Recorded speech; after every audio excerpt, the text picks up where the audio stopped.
Aortic stenosis এটা একটা হার্টের ভালভের অসুখ। আমাদের লেফট ভেন্ট্রিকল যখন পাম্প করে তখন ব্লাডগুলো কিন্তু এখান দিয়ে বের হয়ে যায়। ভালভের মাধ্যমেই কিন্তু এই ভালভ হয়েই কিন্তু ব্লাডটা বের হয়ে যেতে হয়।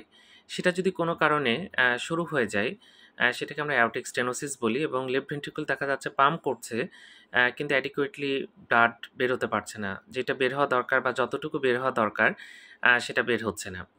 বিভিন্ন কারণ থাকতে পারে এবং এদের কিন্তু অবশ্যই চিকিৎসার দরকার। এরকম হলে কিন্তু হার্টের ডাক্তার দেখাতে হবে এবং প্রয়োজনে ভালভ রিপ্লেস করতে হতে পারে। না হলে কিন্তু যেকোনো সময় মৃত্যু ঘটতে পারে। এই জিনিসটা মাথায় রাখতে হবে। তো ইকো করে এটা ডায়াগনোসিস করা যায়। একজন কার্ডিওলজিস্ট ইকো করে সহজে ডায়াগনোসিস করতে পারবেন। আর বুকে ব্যথা, তারপরে হচ্ছে শ্বাসকষ্ট, একটু পরিশ্রম করলে হাঁপিয়ে যাওয়া, এরকম যদি হয় দ্রুত কিন্তু কার্ডিওলজিস্ট দেখানো উচিত। এই রোগটা আছে কিনা, অ্যাওর্টিক স্টেনোসিস আছে কিনা সেটা কিন্তু নিশ্চিত হতে হবে। হলে কিন্তু চিকিৎসা করে নিতে হবে, নাহলে যেকোনো সময় কিন্তু একটা খারাপ কিছু হতে পারে। ধন্যবাদ সবাইকে।